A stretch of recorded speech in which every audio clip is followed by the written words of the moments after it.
एक समय की बात है। एक छोटे से गांव में एक बुढ़िया रहती थी। लोग उसे चुड़ैल कहते थे।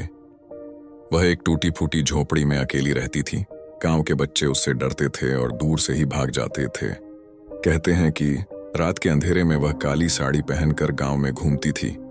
उसके लंबे सफेद बाल हवा में लहराते थे और उसकी आंखें लाल लाल चमकती थीं। कुछ लोगों का कहना था कि वह जंगल से जड़ी बूटियां इकट्ठा करती है और अजीब अजीब मंत्र पढ़ती है।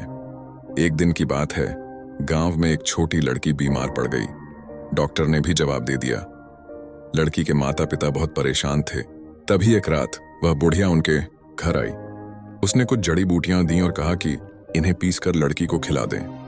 माता पिता ने डरते डरते वैसा ही किया। अगली सुबह तक लड़की की तबीयत में सुधार आ गया। धीरे धीरे पूरा गांव जान गया कि जिसे वे चुड़ैल समझते थे वह तो एक वैद्य थी। उसे प्राचीन आयुर्वेदिक ज्ञान था। लेकिन एक दिन सुबह जब लोग उसकी झोपड़ी पर गए तो वह वहां नहीं थी। कहते हैं कि वह रातों रात कहीं चली गई।